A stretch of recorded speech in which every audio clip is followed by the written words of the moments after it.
Welcome to What is Going On for new thought from the edge of Om. Each week on OMTimes flagship radio show, veteran broadcaster, author, and media consultant Sandie Sedgbeer conducts thought-provoking interviews with inspirational authors, artists, musicians, scientists, speakers, and filmmakers who are working at the point where spirituality and science meet consciousness at the very edge of Om. Here is your host, Sandie Sedgbeer. Hello and welcome. The announcement of a recent breakthrough drug that can slow down the progress of Alzheimer's is really encouraging, but we're still a long way off finding a cure. And in the meantime, those who are living with cognitive changes and their caregivers are left struggling to deal with the emotional and psychological impact of a disease that is notorious for robbing people of their personhood, their self-identity, and their dignity. Stephen G. Post, Ph.D., is the director of the Center for Medical Humanities, Compassionate Care, and Bioethics at the Renaissance School of Medicine at Stony Brook University. He's also a founding member of the Alzheimer's Association's National Ethics Committee and the author of The Moral Challenge of Alzheimer's Disease, Ethical Issues from Diagnosis to Dying, and the newly released Dignity for Deeply Forgetful People, How Caregivers Can Meet the Challenges of Alzheimer's Disease, which shifts the focus from finding a cure for Alzheimer's to seeing and connecting with the whole person, their core personality, preferences, emotions, creativity, and capacity for joy, despite the limitations of dementia. Stephen G. Post, welcome. Thank you, Sandie. It's very nice to see you. I'm so happy to be with you. What a book, Stephen, and what a badly needed book. And I mean, you've devoted 30 years to working with caregivers and individuals with dementia. I want to know, when did your interest in this area first begin? My grandmother was from Sheffield, England. She developed dementia in the last decade of her life. I would visit her quite frequently because we had a close relationship. That was a time, happily, before feeding pegs were used much. We did assisted oral feeding. And even when she had faded and was not able to communicate verbally, although I had to be open to surprises because sometimes she would be there and sometimes she wouldn't be there. It was somewhat sporadic. But I would do assisted oral feeding with Grandma Post. And that means applesauce and bran and such things. But it was almost ritualistic.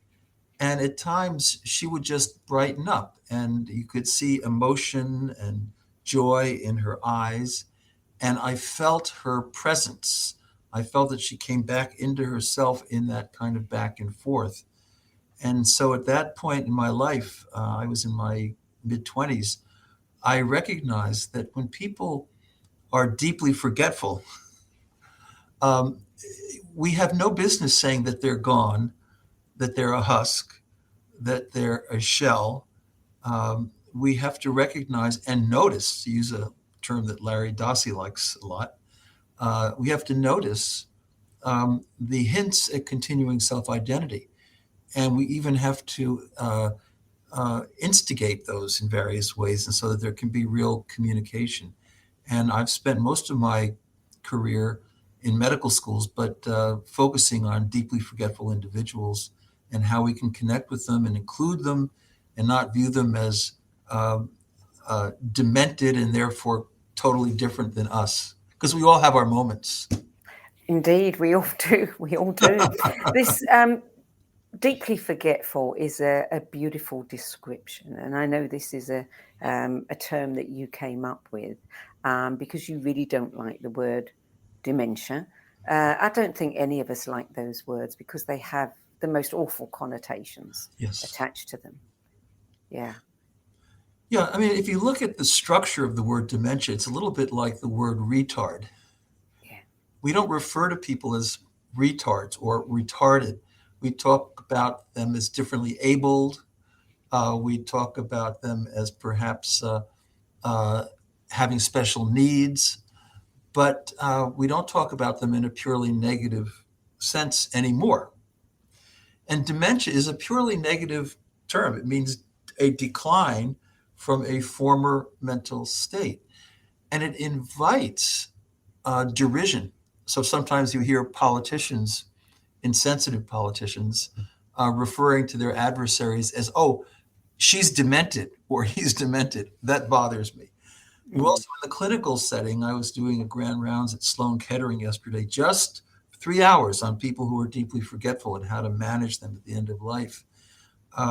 But in the clinical setting, the word dementia invites these negative metaphors: gone, absent, husk, dead, uh, and so forth. And I find that really obstructs us from taking the time and the interest in communicating, in noticing, in responding to the self that is still there underneath the decline, the neurological decline. Mm. Well, your book, the new one, Dignity, I mean, it has been praised as the best summary of medical ethical issues in Alzheimer's disease, from diagnosis to the end stage, yet produced by anyone. Now, you'd previously written The Moral Challenge of Alzheimer's disease. What is different about this book?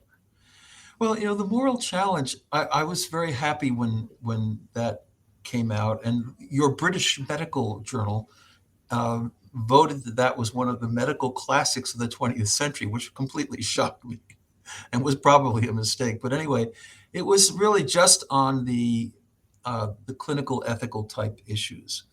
I did coin some language there. I didn't use the word deeply forgetful.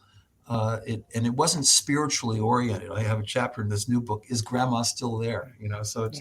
it's very metaphysical now, my work. But back then, it was, do you want to use a feeding peg on a person who's 92? What about advanced directives? What about this and that, and the other thing? And it was meaningful. It was a successful piece of work. But I always felt that something more had to be said about the continuing self-identity and the nature of mind. So now, I'm very much, mind before matter. And therefore, when an individual is deeply forgetful, it doesn't mean that they're not there in some full sense. I actually coined the term paradoxical lucidity once upon a time. We get back to that, but Yeah. you have to be open to these wonderful surprises, and suddenly someone who seemed gone is quite there, and that can be stimulated by personalized music, by Alzheimer's poets. You can bring them back into themselves for at least periods of time, and that continues right to the end of life. So I know a guy in New York who passed away of Alzheimer's not long ago, and to the very last day, he had his beads and he was chanting Nam Yoho Renge Kyo. Nam Yoho. So his linear rationality, means ends rationality was very limited, but his symbolic rationality, Yes. his sense of who he was in the light of those symbols and that idea of the one mind, I think that was still there. And who knows? Look, um, maybe he was freed up from some of the anxieties of our age. We don't do nothing for nothing, as they say sometimes. Maybe he was liberated in a way, and he got back in touch with his truer self. Well, paradoxical lucidity is an interesting thing because you write about it, and lots and lots of caregivers apparently report that suddenly it's like a curtain lifts and there's the person. This also happens very frequently with people who at end of life, just before they're dying. People say, oh, she was at death's door and then she came back and Right. then she left. Do you think it's the same kind of mechanism going on there? Yeah, we're studying that very significantly, and I'd be happy to say that our National Institutes of Health here in the U.S. 4 years ago actually issued a request for scientific proposals to study paradoxical lucidity because they thought maybe it could give us some insight into what's going on with the brain and maybe we can capitalize on it in some way. But is it the same as what you'd call terminal lucidity? I think it's certainly closely related, but terminal lucidity really has to do with those individuals who have, shall we say, come back, and they will talk about the bright light. They will talk about transformation. They will talk about morphic fields of love and so forth. And I find that all very compelling. In fact, we recently did an article with Sam Parnia, who's from Southampton, the UK, in the New York Academy of Science on remembered experiences of death. And so I do think that's very important and worth working on. But paradoxical lucidity doesn't have to do with really the end stage. Someone can be relatively mute, and then if properly stimulated, we have in Brooklyn Heights a memory center for older adults, and we use poetry. Alzheimer's poets, there are such people, and they know how to read a poem that this particular age group would connect with, like The Road Less Traveled. And when they do it with spirit, with animation, kind of like Robert Bly might, they come back into themselves, and a lot of them will begin to chime in with lines or verses. And then afterwards, maybe 70 or 80% of them, for at least a few minutes, are relatively lucid. We have something that started at NYU maybe 10 years ago called the Unforgettables. How do you like that? A choir begun by Mary Middleman, who was a wonderful sociologist. And these are caregivers and then people who are really severely, deeply forgetful. But when they sing together, I always say to caregivers, sing with your loved one. Don't just view it as obnoxious, when they start humming away, but sing with them. And they do this, and they connect in such beautiful ways. And they even have a choral recital on Lexington Avenue and 50th Street at St. Peter's Lutheran Church every 6 months. And it's incredible what goes on there. And so music is still the language of the angels, if you will. And if you use deeply learned music, meaningful music, you can be absolutely astonished at the ways in which a person can come alive inside. Yes. Yeah, I mean, there've been a number of studies done on music specifically, but there are other things as well, creative pursuits, dementia dogs, which I think is something that you've been a great advocate of. Yeah. I'm a big advocate of dementia dogs.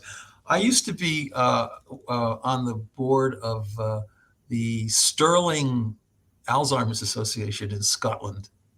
And they were very prolific and very impressive. And I was so honored to have anything to do with them. But they actually, at that point, came up with the idea of the dementia dog. And I have been a proponent of that for, I'm sorry to say, probably 25 years. But look, a dog doesn't give a hoot if your memory is not too good. This is why C.S. Lewis put dogs in heaven, because they're completely unconditional, and you come home and they're happy. So now in Scotland, they have Alzheimer's dogs that are very carefully trained. They're usually mid-sized Labradors, and people can be assigned an Alzheimer's dog, and they get so much joy out of this. In the book, I describe many such cases. People just come alive, and they remember their younger years when they had their favorite dog, Sparky. It all comes back to them. It's about tender, loving care, and we actually in Sydney, Australia, had a conference. This was about 9 years ago. We had about 50 to 80 people with their Alzheimer's dogs. These were significantly deeply forgetful individuals, not at the severe stage, but quite significantly struggling. And though they had their dogs. And we marched out from this hotel down the main drag in Sydney, past the old Hospital of New South Wales. And the dogs were wearing vests, which had forget-me-not flowers on them. And there was a cabbie who drove up, and he said to me, "Blimey, dogs are for blind people. And that's the attitude sometimes. But actually, they are incredibly significant for someone who's deeply forgetful. Uh, it's very beautiful. It seems like a silly question, but is there not a risk that somebody could forget to feed their dog and take Yeah, care of the things they need to take care of? yeah, absolutely. So it's you want to have a dementia dog, and you also want to have ideally a caregiver around who can manage these things, because we Right. cannot Yeah. expect someone Yeah. Yeah. who is Yeah. terribly deeply forgetful to take care of an animal. But when it works out, it works beautifully. It Mm. just gives them new life. It's like the intergenerational schools, which we founded in Cleveland with Peter Whitehouse, the famous neurologist, and his wife Kathy, and they're now all over the U.S. So you have, say, first and second grade schools. They're usually charter schools, and then the folks with deep forgetfulness will come in from assisted living and from nursing homes, or just from the community. And the kids love it.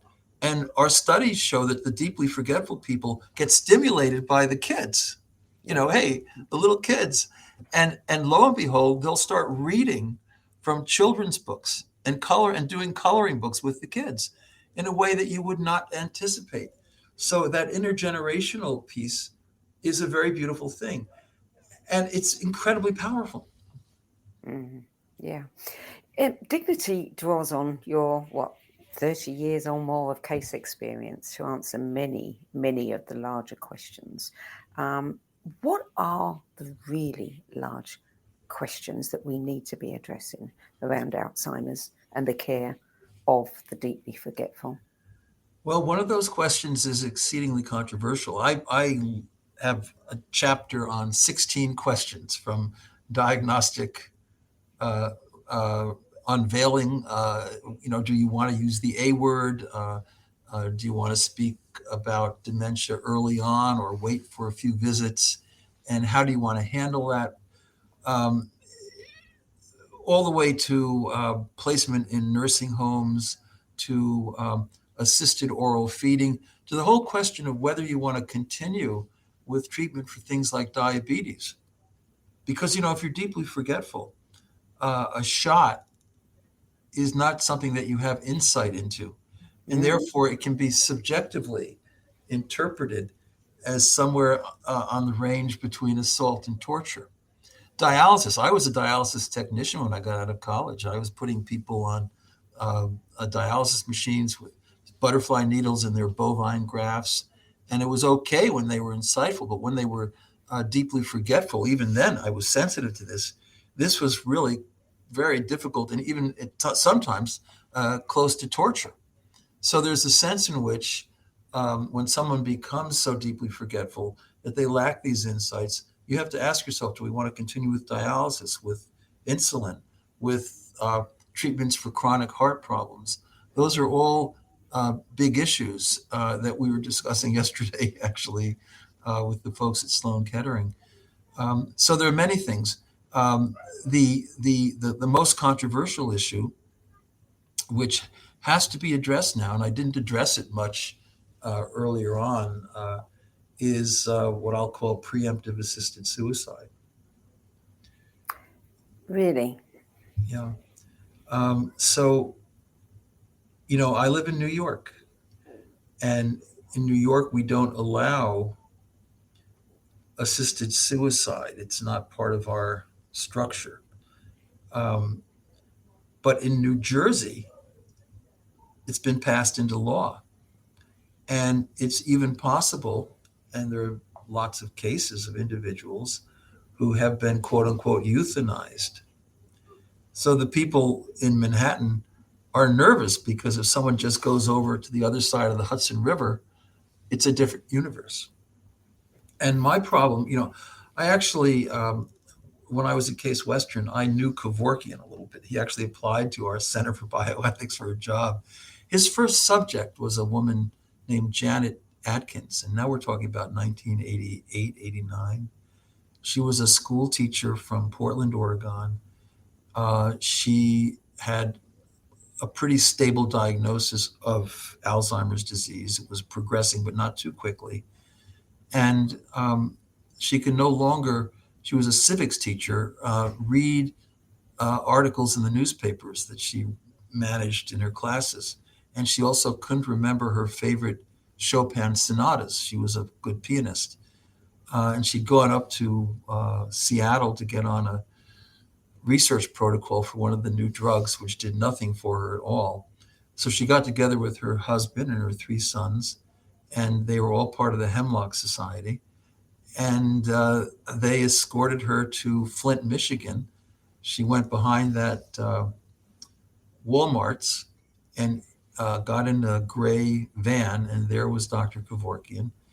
And he had his Mercitron, language being so important, his Mercitron there in the van, and put that needle in her arm. And it was assisted suicide because she was still able to push the final red button that allowed the poison to flow into her veins. Now, that's very, very controversial, but I had to tell you, I received an email from one of my closest friends, who's probably 90 now, in Ohio, in Cleveland. And it was very difficult. This is just this summer. She loved her sister very, very much and wanted to be a good caregiver. But her sister, with her closest, her husband and children, wanted to go off to Switzerland to Dignitas. And my friend was so upset about this. She couldn't believe it. I mean, have I failed my sister? And I tried to explain to her that, you can't control this, and it's something she wants to do. And you can try to convince her otherwise, but the sister actually went to Dignitas and was not heard of again. So I'm not a proponent of this. Don't misunderstand me. I don't advocate for it, but I've never been able to condemn somebody or want to judge them. They say, judge not lest ye be judged. I don't want to judge somebody because the Dutch have a word, ontloistering, which means self-effacement, that sort of peeling away of capacity. And even the ancient Stoics, they didn't advocate for suicide, except for very older adults who kind of knew they were on a strong downward course. Yeah. So it's very sensitive all over the globe right now. It is a very sensitive issue. My sister had cancer, and I was staying with her, and I was her caregiver. And she was going to do that in Canada because it was legal. She was adamant that when the time came, as it happened, she didn't do that. She died naturally. COVID, during COVID, not of COVID, but during COVID. And I could never, ever get my head around that decision. Yes. And dreaded the thought that I would have to be with her, when she did that. Well, that's a very, very deep statement. That has so many powerful layers. Yeah, so people can go to Montreal and Quebec, and it's not just preemptive assisted suicide. They can actually have euthanasia. They can actually be killed at their prior request. Yeah. And the problem with this, of course, my writing is against this in general. I'm all for relationship, learning how to communicate, using language well, noticing all the signs and symbols and actions that can have purpose. When a guy in Cleveland would come into the Foley Elder Healthcare Center in the mornings to do art therapy, he would scribble these chaotic lines on a pad of paper, and we'd ask him, "What's that, Joe?" And he could never respond. But then one morning, incidentally, there was always 2 lines down the middle of his otherwise chaotic sketching. I asked him, "What is that?" And he said, "It's a map so my daughter can find her way to my house." And that was all we hear of him. So there was still purpose. There was purpose behind what he was doing. And that's where this idea of one mind and mind before matter, and that mind is not derived necessarily from brain and tissue and matter, but it could have a deeper reality, which I discuss at some length in my book. And I actually believe that. So in that sense, mind is never gone. And these hints are not just sporadic firings of little bits of neurological tissue, but they're an unveiling of what really is still underneath it all. Think of the Akashic memory, for example, in Hinduism and Buddhism. So for me, I'm not an advocate, but I've run into so many individuals now, at least 2 or 3 dozen, who have gone the route of assisted suicide. I talk about one fellow in the book who was a street clown in San Francisco. And he performed magic on the library steps for generations. He was a favorite of the San Francisco population. But he lived alone. That's now called a live alone. I don't know what I think of that expression, but about 20% of people with dementia don't have families around them. And so he just didn't feel he would have an advocate. He'd wind up with a tube in every orifice, natural and unnatural. And so he went off to Dignitas, and that was the last we heard of him. And I wrote an article, acknowledging his decision, not necessarily approving it, but recognizing that it was, in his eyes, valid. Yes, yeah. I mean, none of us can know, what is going on in someone's mind in that situation, and none of us can judge it. If they feel that's the best thing for them, it is the best thing for them. I want to come back to the mind after the break. We're going to take a short break now.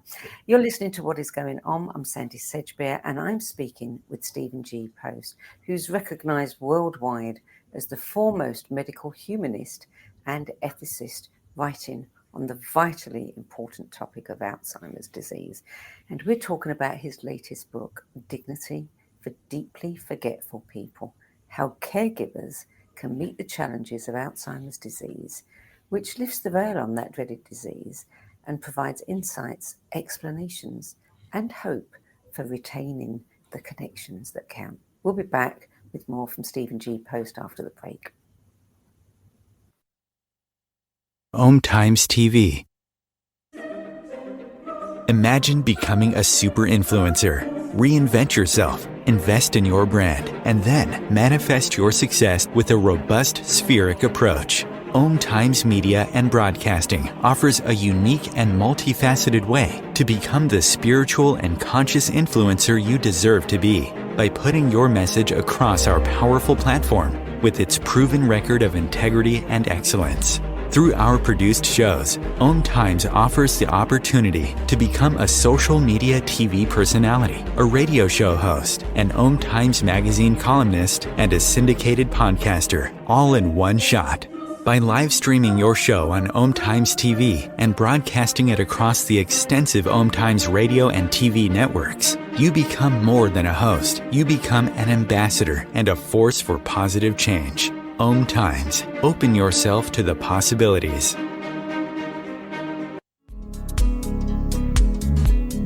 Hello, I'm Sandie Sedgbeer, host of OMTimes' flagship radio show, What is Going On?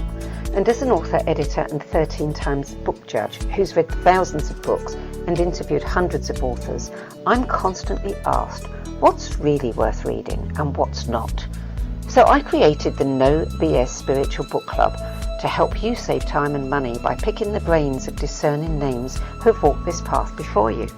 There's no catch, no fees, and no BS. Just an ever-growing library of 10 best spiritual book lists from some of your favourite authors and teachers, plus free book excerpts, audios and video interviews with people like Don Miguel Ruiz Jr., David G., Lee Harris, Mark Nepo and more. From well-known classics to hidden gems you've never heard of, it's the only no BS guide to the best spiritual books to enlighten your journey of self-discovery. So why not join the club? Get inspired and save money at the nobsspiritualbookclub.com. There are 16 million children struggling with hunger in America. That's 1 in 5 daughters, sons, neighbors, and classmates who don't know where their next meal is coming from. Yet billions of pounds of good food go to waste every year. It's time we do something about it. Feeding America is a nationwide network of food banks that helps provide meals to millions of kids and families in need. Visit feedingamerica.org to help them feed even more. Together, we can solve hunger. Together, we're feeding America.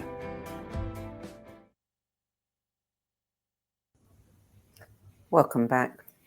Stephen G. Post, in the book Essential Writings on Creation Spirituality, Matthew Fox says, the understanding of mind in the classical scientific age is that of the computer. The understanding of mind in the emerging era is that of the human spirit and how it is rooted in the divine emptiness that is inseparably involved with the human spirit. Many quantum physicists, people like Amit Goswami, are talking now about the mind not being located in the brain, that the mind is outside of us, it's non-local, and that the memories live in the mind. So if we have a look at that, where is the person when they are not cognitively present? Thank you for asking that, which is the very deepest and most meaningful big question around this population, without any doubt. When I was a younger guy, I was at the University of Chicago, and I had the opportunity to study with Sir John Eccles, an Australian and British Nobel laureate, who had been awarded the prize for figuring out all the basics of communication between nerve cells, the synaptic interactions and so forth. He was a brilliant man, but he insisted that mind is not derived from matter. He dismissed very quickly the idea of mind is nothing but brain. He called that nothing buttery. And yet he was a great scientist. So his metaphysical view was that he was not simply a materialist. He believed in the primacy of mind in the universe. And a lot of philosophers of mind, as well as good scientists, take that perspective. And I do too. I take that entirely. So I was talking with an African-American mentor of mine whose sister had recently passed away with Alzheimer's in Detroit. And we were sharing ideas on the cell phone. And I said, Pastor, were you with her in those last days? And he said, yes. And I said, so did you think she was somehow gone? And he suggested to me that, no, I think she was ahead of me. I think she had probably already gone down to the Amtrak station somehow or another. He was speaking in an amusing way, and had her foot on that one train bound for glory. And I love to see the ways in which people who are very deeply forgetful, surprisingly, will connect with spiritual symbols that they've identified with over the course of their lives. And so I have never underestimated the spiritual presence of a person who is deeply forgetful. And that's one of the reasons, Sandie, that I like the language of deep forgetfulness, because it's almost mystical in its intonations. And Larry Dossey wrote a great comment on this book. He was euphoric to see it, because I love Larry Dossey's book, One Mind. And it just says so much. I mean, he's such a great person, great person. And he loves this book because no one had ever quite addressed this population from that metaphysical perspective. So absolutely. And I have a chapter on memory. I could talk about that for a second, but the computer, so we think that memory is somehow explained by our neurology. But let me tell you, Tolkien, Eccles, Wilbur, the list is infinite. There are so many very good people, scientists and humanists, who don't think that tissue alone can explain how we can tap into, in a millisecond, memories of a lifetime, like Augustine wrote about in the Confessions. You can just bring back whole images of the sea and of your youthful experience when you first heard the Beatles' "I Want to Hold Your Hand." You can just bring that up in a second. And there's no adequate neurological explanation for that we have at all. I mean, most of what memory does is it looks at how you can ingrain certain behaviors, say in rodents. Say they will become habituated to turn this way or that way, but it doesn't get into these deeper elements. And I'm convinced, actually, that the better model for memory, it's, if you say that all the memory is in the brain, it's like saying all the memory is in your laptop computer, right? Or in your desktop computer. But actually, most of the memory is in the cloud, right? And that's what I mean by sort of the Akashic memory. And there's some great neuroscientists in Canada who have written beautiful articles about this in leading journals. They just don't think that brain tissue can explain memory. So the memory is there, and that's where the whole idea of karma is rooted. That somehow there is this recording of our actions and attitudes and so forth. That's not to say that we can't be entirely forgiven and understood and loved despite that, but there is a sense in which our memory is much deeper than matter, and that's the mind before matter approach. It's very Hindu. By the way, I have to tell you this story, which is in the book too. I went with Joe Foley, a very famed neurologist and my mentor at Case Western for 20 years, to a town in the middle of Ohio called Mount Vernon. And there's a geriatric psychiatric hospital there. And one wing of it is for people with Down syndrome, most of whom, by the time they're 50, will have dementia. And there were these wonderful Hindu caregivers there, a little community of Hindu nurses, aides, and one doctor. And they were in there, and they were so kind and so generous and so meticulous. And you could pick it all up in the quality of their voice, in their facial expression. They loved these deeply forgetful people in a profound way that most of us would just not even think possible. So Joe and I took a couple of them out to a pizza restaurant, and we asked them, so we are so impressed by your love for these individuals. What motivates you? And they said, as all your audience will know, they might have said, namaste. So I honor the divine in you as you honor the divine in me. And that becomes very, very important, because caregivers, the really successful ones, frequently believe that there's, and we're doing a national study on this, frequently believe that there really is something more to mind than matter. And so spirit comes into it. I mean, we did a survey of American adults 8 years ago, coast to coast, a wonderful survey, and we wrote a book about it with Oxford. And it turns out that 80% of American adults have had experiences of profound synchronicity, where they just felt that somehow the perfect thing had happened at the perfect time, and it was inexplicable by normal causality.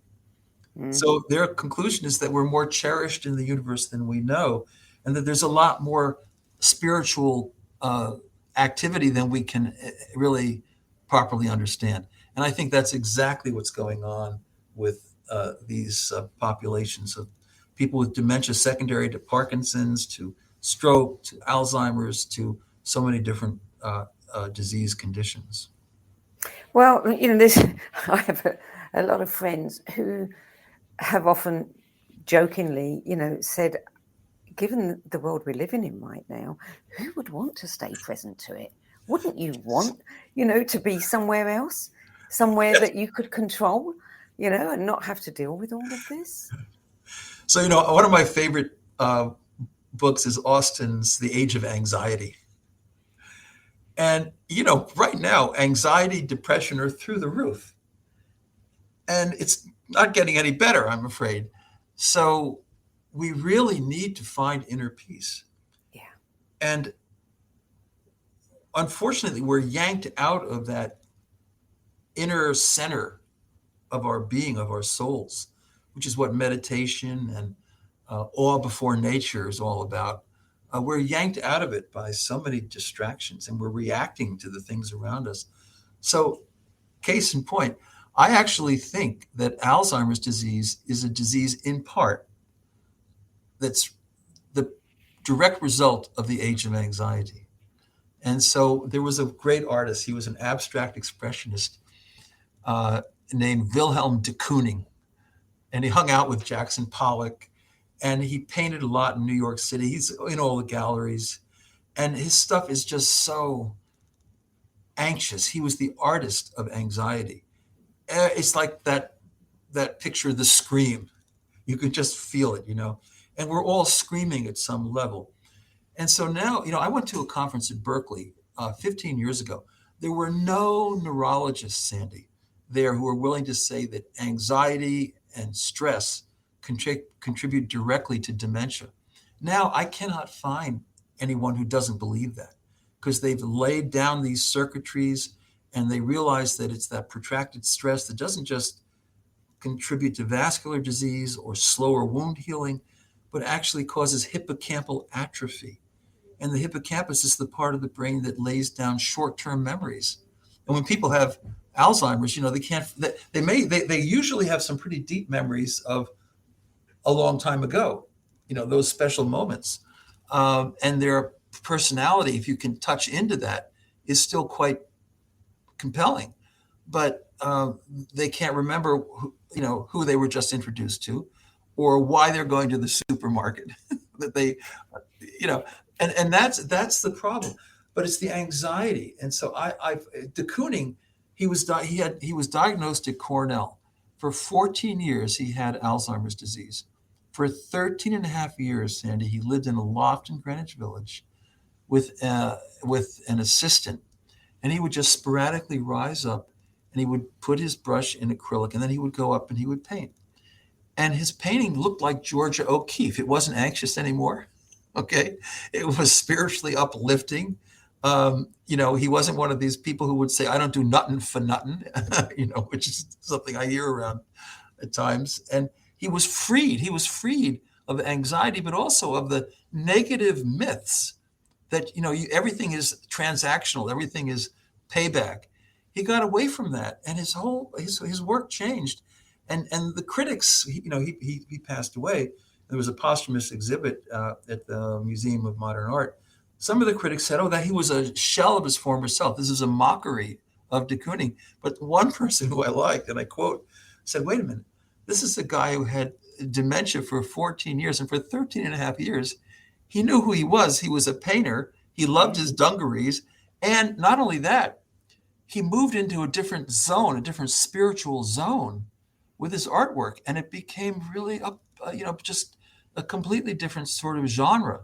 And I don't think you can dismiss that as, unimportant. I think it was maybe him finding himself, finding his truer self. But you also find that anxiety is like a symptom. People who are suffering from vascular dementia, and I know a few, have become very anxious people. And, I often wonder, is it because there's a part of them that knows there's something they can't do, and therefore that's what they're getting anxious about? Or is it something else? So in the book, I make the claim that if you can use the word kindness, now I recognize it may be too generous, but if there is a kind point in the progression of dementia, it is when people forget that they forget. Yeah. Because then they're no longer insightful into this problem, and they can oftentimes, sometimes with help, have a benign emotional adjustment more into the pure present.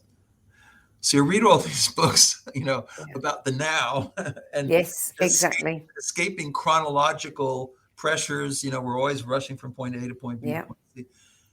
Now that's gone, and I find spiritually, personally, when I'm with deeply forgetful people, I actually enjoy it because it's like going to a meditational retreat.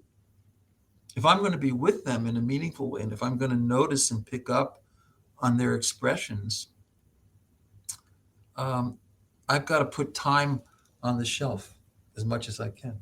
Yeah. And that's a beautiful thing. Absolutely. It's something that we all need to do.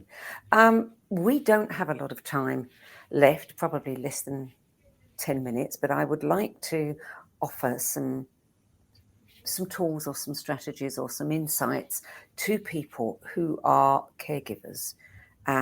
You talked before we came on air about communication, and there are ways to communicate with someone that we wouldn't think about unless somebody told us. That can actually be really helpful. Can you give us some little tips? Well, there's a lot in the book, in the second half of the book, about how to communicate. We have child life specialists all over the world now who get degrees in communicating with children around difficulties, and they do a wonderful service in the children's hospitals, for example. We need the same thing with the deeply forgetful. There was a wonderful guy at the University of Bristol who wrote a book called Personhood and Dementia. And he was excellent on this. But the major thing with communication, first of all, avoid open-ended questions. So don't approach someone who's deeply forgetful and say, would you like post toasties or would you like ham and eggs? Oh, no, I'm sorry. I got that wrong. Don't ask them, what would you like for breakfast? Yeah. Because that puts them on the spot. They become anxious. Yeah. But if you're cueing them with your language, what would you like, this or that? Then, of course, you'll be surprised that they'll respond much more frequently. I talk in the book about a fellow named Jim at a nursing home in Chagrin Falls, Ohio. And he was really quite profoundly, deeply forgetful. He was in a special care unit. Dr. Foley and I went into his room. We read the little bio sketch about him. He had 2 sons. He'd been an accountant. And so I asked the nurse to show us over to Jim. And we went over to Jim, and I took him by the arm and sat him down at a table. And I made my first mistake. I asked him, the bio sketches said he had 2 sons and so forth. I said, how are your sons? And he was frozen. But then I let a little time pass and I asked him, so Jim, how's Zach? And he lit up. I mean, if emotion was fire, it was amazing, and then I asked him, how's Lou? And he just lit up again. And he was joyful and effervescent. And he connected with me on that. And then he actually uttered a few words. They weren't extensive, but a few words. So he reacted because I was reminding him with my language of the people he loved. And so, there's a passage I love in St. Paul, nothing can separate us from the love of God. Well, the supreme being, whatever you want to call it, but deep forgetfulness, if you learn communication techniques, you can actually allow those connections to manifest. And then this guy Jim, he had a thick twig about a half a foot long, which he kept in his hand, and it was blunted, it was rounded, so he wasn't dangerous in any way. And he took that and he put it in my palms, and then he smiled this smile. And if a smile of joy could be electric, the place would have caught on fire. And I couldn't figure it out, but I quietly gave it back to him. And then I asked the nurse, so Jim, what's the story with this twig? So I asked her, what's the story with Jim's twig? And she said he grew up on a farm in Ohio, and he loved his father very much. So like a lot of these people, he'd gone back to the time early in life when he experienced tender, loving care. And it turns out that, she said, his father gave him a chore every morning, which was to bring kindling in for the fireplace. So that was a symbol of the bond between him and his very loving father. And then astonishingly, there was an old beat up hand doll, like you'd give your daughter when she's, a year old, with all the little brown fur and everything. But it was so old that it was just, basically the linen. And he bent down, he was ambulating. Surprisingly, he bent down, he picked it up. And he went over to the corner of this special care unit. And there was a woman seated in a comfortable chair, and she was whimpering and crying. And he put it on her lap, And he touched her on the shoulder and she stopped crying. So I asked the nurse, what's the story with that doll? And the nurse said, well, that was her doll. So that was her symbol, just like the twig was Jim's symbol. That was her symbol.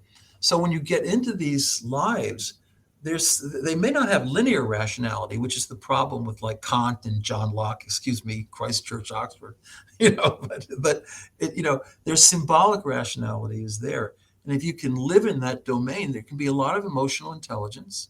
I mean, Jim had as much emotional intelligence as lots of people I know walking down the streets of Manhattan right now.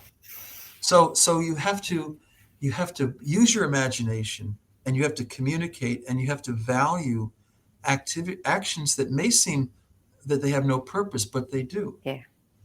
Yeah. Well, the more we talk about it, I really don't think enough research has been done in the right areas here. I mean, the big question everyone's asking is, can Alzheimer's be prevented? The question that comes to my mind is, should Alzheimer's be prevented? I mean, we don't know. We don't know. And the interesting thing, of course, now people are saying in the last 3 years that healthy aging is a good way to try to prevent dementia of various types. And that's for sure, walk a half an hour a day for vascular health. Be careful, Mediterranean diet may be a little better than most, although there's no knockdown drag out science around these things. But healthy aging can contribute to healthy brain. So there's no doubt about it. But really, what can we learn from the deeply forgetful?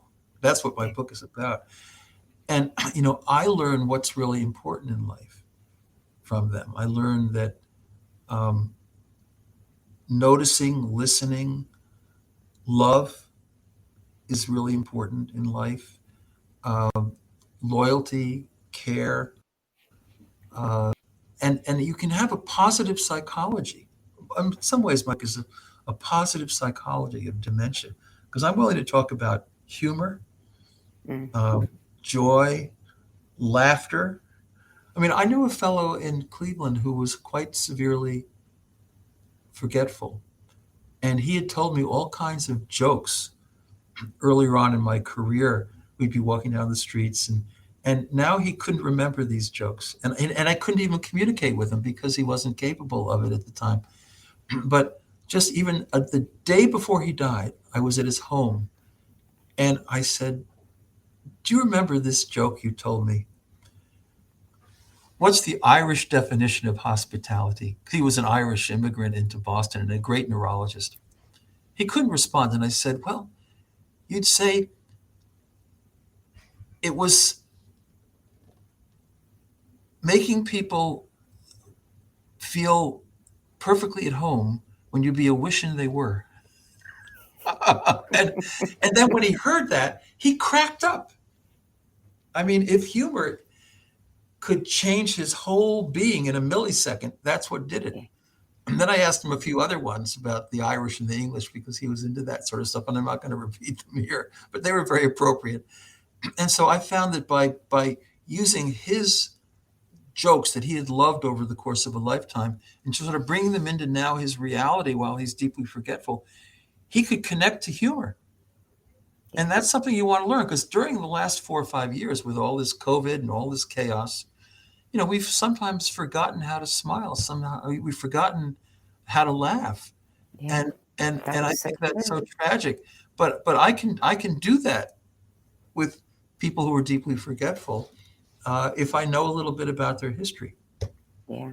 We're out of time now, I'm afraid, Stephen. If there's one thing, a very brief thing, that you could leave our viewers with that's really important about this book, what would it be?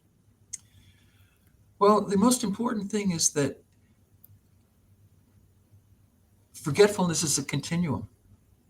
Sometimes I'm out in the parking lot and I forget where my car is, and I ask a student, where's my car? And they laugh. It's not so good if I forget if I drove to work. There's a difference there. But we all are frail. We all are vulnerable. We all are dependent and interdependent, and we pretend. It's not ultimate reality, but we pretend that we are independent and that we are invulnerable. And one thing you really learn around this population is that that is not the ultimate reality. The ultimate reality is that we are frail, vulnerable, and dependent. And we need to acknowledge that and build a world around it and structure our healthcare systems around it, because otherwise we're just not playing with the real world. Mm. Well, on that note, Stephen G. Post, thank you so much for joining us today. It's a pleasure, Sandie. It's so nice to see you. You too. Dignity for Deeply Forgetful People, How Caregivers Can Meet the Challenges of Alzheimer's Disease by Stephen G. Post is published by Johns Hopkins University Press. For more information about Stephen's work and books, visit stephengpost.com, and that's Stephen with a PH. With a PH. A PhD. That brings us to the end of this week's show. I'm Sandie Sedgbeer, and I'll be back at the same time next week with another edition of What Is Going On. Till then, it's goodbye from me. Thank you.